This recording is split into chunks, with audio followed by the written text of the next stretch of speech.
Hello students, स्वागत है आपका मेंटोर जी क्लासेस में। मैं विजय फिर आपके साथ बायोलॉजी का डीजे बजाने के लिए तैयार।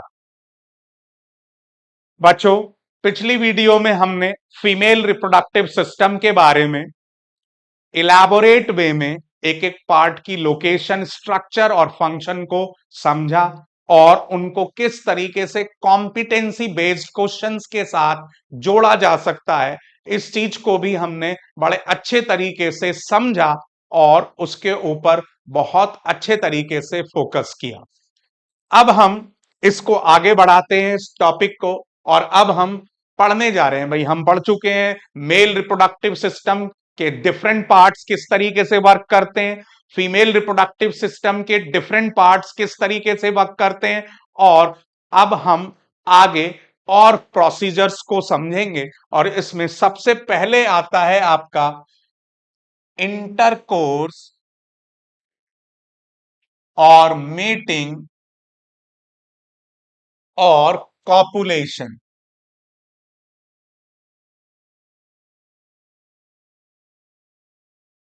इंटरकोर्स और मेटिंग और कॉपुलेशन। देखिए, the act of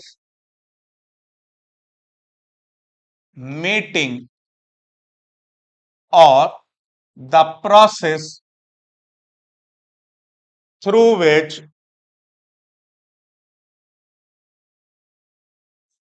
penis is inserted into vagina and sperms are discharged, that is named as ejaculation, and this whole process is named as intercourse or mating or copulation. अब sperms discharge कर दिए गए, ये आपका सबसे पहला process है human reproduction का आफ्टर गैमेटोजेनेसिस, हमने जो कि मेल और फीमेल रिप्रोडक्टिव सिस्टम के साथ पढ़ लिया। नेक्स्ट आता है जी अब pathway of sperms. Pathway of sperms in female genital tract. Female reproductive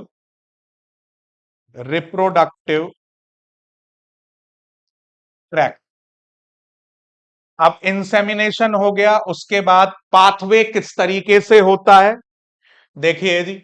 तो पाथवे में हम पढ़ेंगे इसके अंदर भाई कि सबसे पहले इट विल गो, ये आपका वेजाइना, वेजाइना से पहुंचेगा ये सर्विक्स, सर्विक्स से पहुंचेगा ये यूट्रस, एंड देन यूट्रस से that will go fallopian tube. Uterus से ये पहुंच गया आपका फैलोपियन ट्यूब में। तो इस तरीके से ये मूव करते हैं स्पर्म्स, वेजाइना से सर्विक्स, सर्विक्स से यूट्रस, और यूट्रस से फैलोपियन ट्यूब तक पहुंचता है। और फैलोपियन ट्यूब आप जानते हैं that is the site of fertilisation. ये वो साइट है जहां पर फर्टिलाइजेशन होता है। तो हमने दो इंपॉर्टेंट पॉइंट्स अभी और डिस्कस करे। पहला कि किस तरीके से स्पर्म्स डिस्चार्ज होते हैं, उसके बाद स्पर्म्स किस तरीके से फॉर्मुलेट होते हैं यानी कि मूव करते हैं फीमेल बॉडी में आफ्टर डिस्चार्ज। तो अब इसको मैं आपको शेयर कर रहा हूं। So this is very very important to note down. देखिए, बुक में ये हिस्सा नहीं है या इस तरीके से नहीं है जिस तरीके से मैंने आपको बताया है, लेकिन अब सीबीक्यू कॉम्पिटेंसी बेस्ड क्वेश्चन के लिए इन सारी चीजों पर हमें खुद ही ध्यान देना पड़ेगा। That is very very very important, it is quite important. So I think this is enough time to correlate with this. Let's move to next, आगे चलते हैं। अब देखिए जी, अब यही चीज आपको बुक में दी हुई है, that is not a new thing कि मैंने कुछ स्पेशल बताया है इसके अंदर, that is given in the book also. तो उसी को ही फॉर्मुलेट करते हैं, आगे बढ़ते हैं। देखिए, sperms enter through vaginal passage during sexual intercourse. देखिए, ये वर्ड देकर छोड़ दिया इन्होंने, लेकिन हमें मीनिंग पता होना चाहिए। What is the meaning of sexual intercourse? तो अभी मैंने आपको बताया कि एक्चुअली सेक्सुअल इंटरकोर्स का मीनिंग क्या है। They travelled upwards and reach the oviduct where में एकाउंटर द एग, जहां पर ये एग से मिलेंगे। अब ये एग तक पहुंच गए। अब देखिए नेक्स्ट जो हमें बात ध्यान में रखनी है, देखिए जी, अब आता है फर्टिलाइजेशन। नेक्स्ट स्टेप भाई, पहले कॉपुलेशन हो गया, इंटरकोर्स, उसके बाद स्पर्म्स ट्रेवल होकर फेलोपियन ट्यूब तक पहुंच गए। अब क्या होगा, लेट्स मूव टुवर्ड्स दिस। और पहला स्टेप इसके अंदर फर्टिलाइजेशन में, देखिए, as sperm reach up to fallopian tube, ठीक है, as sperms reach up to fallopian tube and if egg is present here, then one of the sperms reach up to egg or ovum, one of the active sperm, one of the active sperm reach up to egg or ovum, dissolve egg wall and release its nucleus into the cytoplasm of egg or ovum। अब क्या होगा जी, बहुत सारे sperms एक साथ group में travel करेंगे। लगभग एक बार के इजैकुलेशन में जो ऑन एन एवरेज नंबर होता है वो 2 to 3 इंटू 10⁸ स्पर्म्स होता है। लगभग 200 से 300 मिलियन स्पर्म एक बार में रिलीज किए जाते हैं इन वन इजैकुलेशन। अब इनमें से ये सारे के सारे ही वहां तक नहीं पहुंचते, मैक्सिमम मर जाते हैं। अंदाजा आप लगाकर देखेंगे तो only 1% reach up to the egg, और ये चारों तरफ उसको सराउंड कर लेते हैं। और उनमें से मोस्ट एक्टिव स्पर्म जो होता है वो एग वॉल को रप्चर करता है और न्यूक्लियस को, अपने न्यूक्लियस को, यानी कि वो स्पर्म अपने न्यूक्लियस को, sperm nucleus is releases into the egg cytoplasm and this is the first step. उसके बाद क्या होगा ये फिर मैं आपको शेयर कर रहा हूं, लेट्स फोकस ऑन दैट। इसको फ्यूचर नोट्स के तौर पर रखिए, ये बड़ा इंपॉर्टेंट है क्योंकि यही आपके काम में आएगा डिफरेंट सीबीक्यू क्वेश्चंस को सॉल्व करने के लिए। So this is very important. I think this is enough time to go through this. Let's move to next. अब आगे की तरफ चलते हैं। देखिए, जब फर्टिलाइजेशन का पहला स्टेप हो गया, फर्टिलाइजेशन में जैसे ही ये होगा तो देयर इज सेकंड स्टेप में क्या होगा फर्टिलाइजेशन के,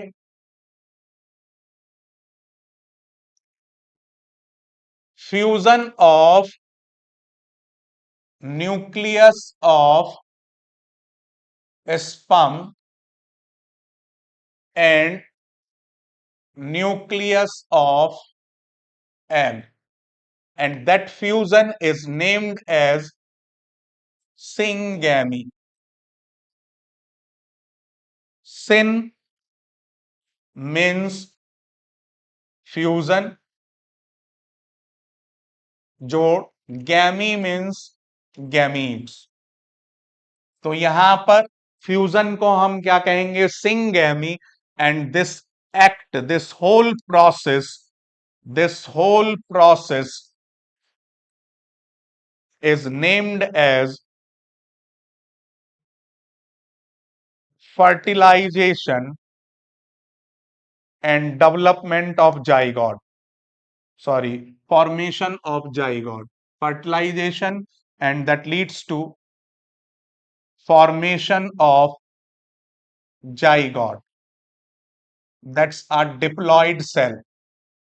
फॉर्मेशन ऑफ जाइगॉट, तो इस तरीके से ये आपका जाइगॉट बन गया। तो that is again very very important. I am sharing this QR code to you. यही बहुत छोटे छोटे स्टेप्स में, मैं बहुत ज्यादा डिटेल नहीं दे रहा हूं आपको, लेकिन उतनी डिटेल दे रहा हूं that is very very necessary for you to make up the notes, to understand the topic and to deal with the competency based questions. तो इतना करना पड़ेगा, that is the mandatory one. ये बहुत जरूरी है, इसके बिना आपका काम नहीं चलेगा। So I think this is enough time to deal with this QR code. आपने इसको स्कैन कर लिया होगा। अब चलते हैं आगे की तरफ। Let's move to next. अब जाइगॉट बन गया, तो नेक्स्ट स्टेप है हमारा development of zygote.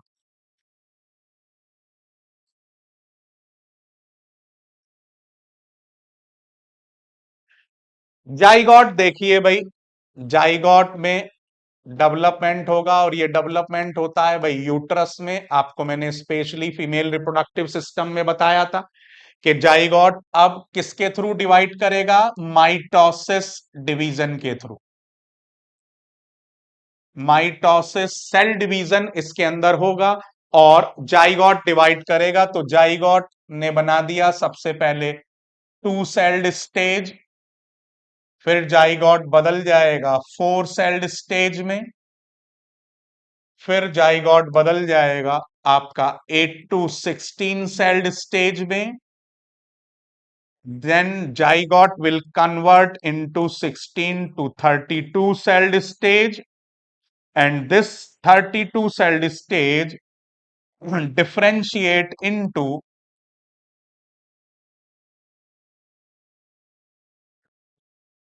blastocyst।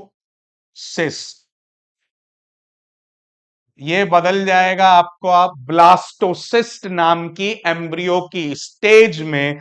And that is very important point, that embeds in uterine wall, and that process is named as implantation, and this is starting pregnancy। यहां से women is set to be pregnant. तो ये बड़ा important है। अब देखिए, आपको ऐसा लग रहा होगा कि मैं एक्स्ट्रा बता रहा हूं। अब ये देखिए, इसी को ही मैं आपको मार्क कराता हूं आपकी बुक में। भाई एनसीईआरटी का काम है उसकी हिंट देना, उसको समझाना टीचर का काम है। अब यहां पर हिंट पूरी दी हुई है उस चीज की, कोई चीज नहीं छोड़ी है एनसीईआरटी ने। देखिए, अभी हमने पढ़ा था कि sperms enter through the vaginal passage during sexual intercourse.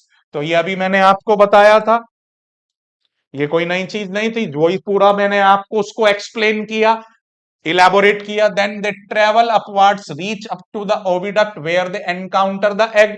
तो अब इस तरीके से इन्होंने फर्टिलाइजेशन की हिंट दे दी। उसके बाद ये कह रहे हैं कि then fertilized egg zygote starts dividing and form a ball of cells और embryo। देखिए, अब ये वही डिवीजन मैंने आपको बताया। तो अब ये आप कहें कि that is the out of boundary of NCERT, so it is wrong. मैं ये नहीं कह रहा हूं कि बहुत ज्यादा आपको 12th तक के लेवल का पढ़ना है, लेकिन बेटा ये इनिशिएशन तो समझना पड़ेगा, अदरवाइज ये टॉपिक क्लियर नहीं होगा। तो अब आप देख सकते हैं कि जाइगोट में माइटोसिस डिवीजन हुआ, पहले 2 सेल वाला जाइगोट का एम्ब्रियो का स्ट्रक्चर बना, फिर 4 सेल्ड वाला, फिर 8 से 16 सेल वाला, फिर 16 से 32 सेल वाला, और यही 16 से 32 सेल वाला ब्लास्टोसिस्ट नाम से कहा जाता जाता है और ये ब्लास्टोसिस्ट की बॉल बिल्कुल यूटेराइन वाल में धस जाती है, उसमें गड्ढा बनता है, उसके अंदर ये फिट हो जाती है। इस प्रोसेस को इम्प्लांटेशन कहते हैं। अब देखिए यही चीज बुक भी कह रही है कि द एम्ब्रियो इज इम्प्लांटेड, आगे वर्ड ये रहा। तो अब आप क्या इसको मतलब नहीं समझाना है, इसको समझाना है भाई, यही हमारा काम है। So implanted in the lining of the uterus where it continues to grow and develop organs to become fetus। अब ये यहीं आगे यहां से ही चलकर 9 मंथ्स का प्रेगनेंसी पीरियड स्टार्ट होगा और जिसमें पूरा का पूरा बच्चा पहले फीटस से सेल्स से टिश्यूज की शेप लेगा, फिर टिश्यूज से ऑर्गन्स बनेंगे, फिर ऑर्गन से पूरे के पूरे ऑर्गन सिस्टम बन जाएगा और मानव आकार ले लेगा, एक ह्यूमन लाइक अपीयरेंस बच्चा ले लेगा और जिसी को हम न्यू मतलब हम उसको फीटस नाम देंगे। और जब वो बच्चा जन्म ले लेगा तो उसको हम न्यू बॉर्न बेबी कहेंगे, इधर इज बॉय और girl. So that is again very important. तो ये 4 लाइन में जो उन्होंने बात कह दी तो उसको ही मैंने आपको और थोड़ा सा इलेबोरेट किया है ताकि आप उससे कनेक्ट हो सकें, उसको समझ सकें और उसको थॉरली लिख सकें। Again I am sharing the QR code, आप इसको अच्छे तरीके से लिखें, अपने पास प्रिजर्व रखें, मल्टीपल टाइम इसकी प्रैक्टिस करें ताकि आप आगे आने वाले बोर्ड के लिए कॉम्पिटेंसी बेस्ड क्वेश्चंस के लिए तैयार हो जाएं, क्योंकि ये बहुत जरूरी है। अब ये इसी पर ही कोई भी 1 नंबर का 2 नंबर का किसी भी तरीके का क्वेश्चन पूछा जा सकता है। So that is very important. I think this is enough time to correlate with this QR code. अब चलिए आगे चलते हैं। अब यहां पर देखिए एक बड़ा इंपॉर्टेंट पॉइंट ये डिस्कस कर रहे हैं बुक के अंदर, ये बड़ा इंपॉर्टेंट पॉइंट है कि देखिए embryo is implanted in the lining of uterus where they continue to grow, develop organs to become fetus। अभी मैंने यही बात आपसे कही थी कि भाई पहले ये आपका एम्ब्रियो जो जाइगोट है वो एक सेल है, सिंगल सेल, फिर 2 बने, फिर 4 सेल बने, फिर 8 से 16 सेल, फिर 16 से 32, और वो 16 से 32 वाली सेल डिफरेंशिएट होकर ब्लास्टोसिस्ट कही जाती है और वो ही एम्बेड हो जाती है, जहां से उसको हम इम्प्लांटेशन कहते हैं इस प्रोसेस को, और यहां से प्रेगनेंसी की शुरुआत होती है। अब यहां से फिर जो वो ब्लास्टोसिस्ट बना है, तो अब बेसिकली क्या हुआ है कि ये भाई जो ब्लास्टोसिस्ट बना, ब्लास्टो ब्लास्टोसिस्ट, इससे बनेंगे tissue,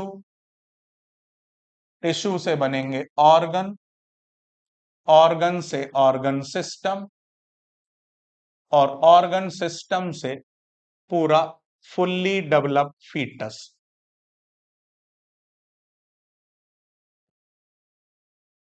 and this whole thing and that will done in 9 months or 270 days almost, and this is named as pregnancy। इसे ही हम प्रेगनेंसी कहते हैं, ठीक है। अब इस पूरे प्रोसेस को ही इन्होंने यहां पर एक लाइन में खत्म कर दिया, लेकिन अब भाई मुझे समझाना है तो मुझको थोड़ा सा इलेबोरेट करना पड़ेगा, that is the demand of the topic. तो अब उसी चीज को हम आगे कंटिन्यू करते हैं। देखिए बच्चों क्या कह रहे हैं ये। अब यहां पर एक बड़ा इंपॉर्टेंट क्वेश्चन आता है कि we have seen in earlier section that mother's body is design to undertake the development of child. अब यहीं पर ये क्वेश्चन बनता है, this is the competency based question, CBQ। यही कॉम्पिटेंसी बेस्ड क्वेश्चन है कि mother's body is design to undertake the development of the child, explain और जस्टिफाई। भाई यही वजह है कि हर फीमेल बॉडी हर मंथ में पीरियड्स के दौरान या मेंस्ट्रुअल साइकिल के दौरान इस जाइगोट को लेने के लिए तैयार की जाती है, उसकी देखभाल करने के लिए, उसको नर्चर करने के लिए। यही जवाब हमें देना है, यही आंसर हमें इसमें लिखना है। देखिए, hence the uterus prepares itself every month to receive and nurture the growing embryo. ये ग्रोइंग एम्ब्रियो यानी कि टिश्यू ऑर्गन ये सब कुछ बनना, ये 9 मंथ्स का जो प्रोसेस है, उसको खाना पीना देना, उसको सप्लाई देना, सारी तरीके की चीज उसकी देखभाल करना। इसीलिए पूरा का पूरा यूट्रस, अगर पिछले मंथ में फर्टिलाइजेशन नहीं हुआ है तो अगले मंथ फर्टिलाइजेशन हो, इस आस में, इस एक फ्यूचर प्रोजेक्ट के हिसाब से मंथ में फिर से लाइनिंग को तैयार किया जाता है, एग को तैयार किया जाता है। अब देखिए यहां पर स्पेशली ये बोल रहे हैं कि the lining thickens and richly supplied, thickens and richly supplied with blood to nourish growing embryo. So that's a very important 2 marks question, और यही आपका सीबीक्यू बेस बनकर ये डायग्राम दे दिया या किसी टेक्स्ट के बेसिस पर पूछ लिया, इसी को ही आपका कॉम्पिटेंसी बेस्ड क्वेश्चन का केस स्टडी बेस्ड बनाकर पूछ लिया। Any can form, you can, that can be asked. तो इसलिए हमें इन छोटे छोटे, हमें एनसीईआरटी को छोड़ना नहीं है, इसकी लाइन बाय लाइन को बहुत अच्छे तरीके से ग्रास्प करना है। जितना ज्यादा आप उसको मन से समझेंगे उतना ज्यादा आपके लिए ये आगे बढ़ने की तैयारी करेगा, ये आपका पाथवे बनाएगा। तो I think you have understood well this. So again I am sharing the QR code, इसको अपने पास बिल्कुल फोकस करके रखिए ताकि फ्यूचर यूज के लिए आपको बेहतर ढंग से ये काम में आए और आप इसका फुल यूटिलाइजेशन कर सकें। So this is the QR code. Deal with this effectively, scan this and use this to prepare the future notes. I think this is enough time. Okay, let's move to next. आगे चलते हैं अब देखिए next paragraph, ये फिर board के लिए जितनी बार मैं कहूं उतनी बार इंपॉर्टेंट है, बहुत ही बहुत इंपॉर्टेंट है। अब यहां पर आपके 3 क्वेश्चन बनते हैं और 3 क्वेश्चन में सबसे पहला क्वेश्चन है जो बोर्ड के लिए बड़ा कॉमन है, व्हाट इज प्लेसेंटा।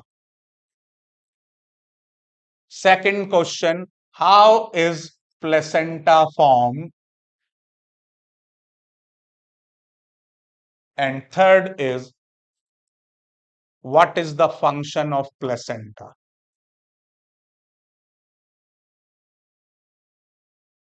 गिनती नहीं है, इतनी बार ये बोर्ड में आ चुका है, देयर इज नो काउंटिंग।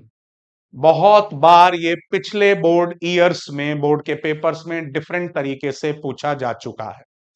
एक एक करके अब डिस्कस करते हैं हम इन क्वेश्चंस को। All are giving in NCERT, let's focus. देखिए जी, embryo gets nutrition from the mother's blood with the help of a special tissue called placenta। तो ये हो गया आपका पहले क्वेश्चन का answer, answer 1, and that is what is placenta. तो ये व्हाट इज प्लेसेंटा का सिंपल आंसर है जो 1 नंबर में आपको पूछा जा सकता है किसी भी एमसीक्यू फॉर्म में, फिल इन द ब्लैंक की फॉर्म में, and any other type. So that is very very important. अब बात करते हैं दूसरे क्वेश्चन की। कहते हैं हम जी, दूसरा क्वेश्चन है हाउ इज प्लेसेंटा फॉर्म। देखिए, this is disc like structure which is embedded in uterine wall. It contains villi, villi मतलब finger like structure, from the embryo side of the tissue, and on the mother side are blood spaces which surround the villi and this provide a large surface। अब ये चलिए उस वो आगे आ जाएगा। अब ये पूरा का पूरा क्या कहलाता है आपका, ये आंसर नंबर 2 हो गया, और ये हो गया जी हाउ इज प्लेसेंटा फॉर्म। अब इसको बच्चों समझ लीजिए आप भी एक बार कि ये इधर से एम्ब्रियो से इस तरीके के, यानी कि यूटेराइन वाल से इस तरीके के उभार निकले, ठीक है, जिन्हें हमने कहा विलाई। अब ये समझ लीजिए ये मदर्स ब्लड है, ये एक बाल्टी की तरह मदर, और ये इसमें ऐसे डूब जाते हैं, या आप वहां से भी उबाहर निकलते हैं ये, और ये एक दूसरे में इस तरीके से फिक्स हो जाते हैं। That is inter digitated. उंगलियां, डिजिट्स मतलब उंगलियां, यहां उंगलियों का मतलब है विलाई, और ये विलाई एक दूसरे में मर्ज हो गए, और उससे क्या बना, उससे एक डिस्क लाइक स्ट्रक्चर बनी, एक ब्रिज बना, एक कनेक्शन बना मदर और फीटस के बीच में। इसी को ही हमने क्या नाम दिया, प्लेसेंटा। अब बच्चों यहां पर एक बड़ा इंपॉर्टेंट है कि network of blood vessels, that means arteries, veins और कैपिलरीज इनसाइड प्लेसेंटा, इसे ही हम कहते हैं, we have the different name, and that is umbilical cord.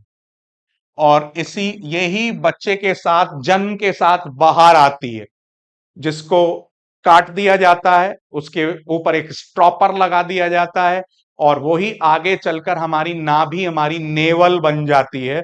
यही हिस्सा हमारा 9 महीने जब हम मां के गर्भ में हैं, यूट्रस में है, तब कनेक्ट रहता है, और इसी के थ्रू ये पूरी सप्लाई होती है। अब इसका फंक्शन क्या है, हमारा तीसरा क्वेश्चन। अब उस तीसरे क्वेश्चन को डील करते हैं, व्हाट इज द फंक्शन। देखिए पहला फंक्शन यही है, यहां से फंक्शन स्टार्ट होता है। It provides the large surface area for glucose and oxygen to pass from mother to embryo, so that is the first. And second is the developing embryo will also generate waste substance which can be removed by transferring them into the mother's blood through the placenta. So that is another second function. और ये दोनों मिलाकर आपका third question का answer हो गया, that is answer number, question number 3। तो इस तरीके से ये पैराग्राफ आपको 3 बहुत इंपॉर्टेंट क्वेश्चंस दे रहा है।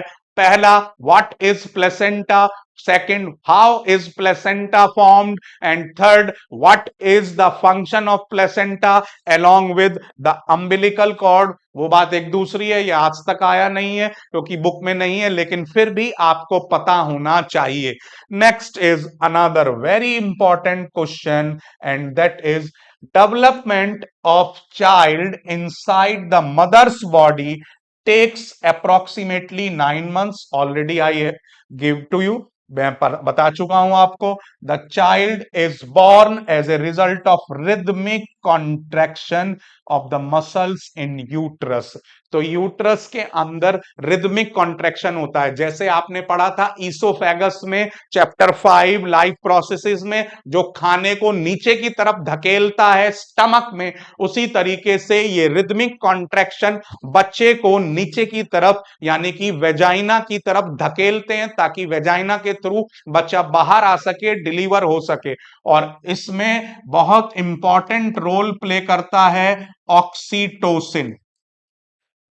This is the hormone that play a very important role in this rhythmic contraction of muscles in uterus and also in vagina to throw or to compel the child to move downwards towards the vagina, और that is the oxytocin। ये बहुत important hormone है। तो फिर ये एक बड़ा important question है जो 1 नंबर में आपसे पूछा जा सकता है कि what expel the child out of the uterus during childbirth। so that is the answer, the rhythmic contraction of the muscles। इससे ज्यादा नहीं आएगा, लेकिन ये आ सकता है, that is the। और यही आज तक बहुत कम पूछा गया है। अब क्वेश्चन बोर्ड वही पूछे जा रहे हैं जो आजकल बहुत कम पूछे गए हैं, यानी कि जो आपकी समझदारी को पॉइंट आउट करते हैं, जो एप्लीकेशन बेस्ड होते हैं, इसीलिए उन पर हमें आसानी से फोकस करना चाहिए। इसीलिए मेंटोर जी आपका रास्ता आसान कर रहा है, और यही चीजें हम आपके लिए लेकर आ रहे हैं ताकि आप टॉपिक को गहराई से समझें। That is the main thing. Again I am sharing with the scan this QR code, इन सभी वैल्यूएबल क्वेश्चंस को, डीप नॉलेज को अपने साथ जोड़ें, लिखें इन्हें और इनको नंबरों में बदलें, इनको कन्वर्ट करें अपने मार्क्स में। मैं श्योर हूं बोर्ड में यही मिलेगा, इससे ज्यादा कुछ नहीं मिलेगा। जो भी कुछ फ्लेवर है, जैसे दाल तड़के के साथ अच्छी लगती है, तो उसी तरीके से ये तड़का दे दिया आपको। अगर आपने इसको ढंग से ऑब्जर्व किया, इसका स्वाद लिया, तो definitely you will achieve very good marks. So that's is the enough time to deal with this QR code. बच्चों, इस क्लास में इतना ही। इसमें हमने प्लेसेंटा तक कंप्लीट कर लिया। अब इसके जो भी पोर्शन रह गए हैं, मेन चीजें जो रह गई हैं, उन्हें हम अगली क्लास में डिस्कस करेंगे, और शायद ये 2 या 3 क्लास में ये चैप्टर आपका आगे आने वाले क्लासेस में कंप्लीट हो जाएगा। इसी तरीके से जुड़े रहिए, इसी तरीके से बायोलॉजी को आसान बनाते रहिए, और बायोलॉजी का डीजे वीजे के साथ बजाते रहिए। मिलते हैं बच्चों फिर नेक्स्ट क्लास में, तब तक के लिए गुड बाय।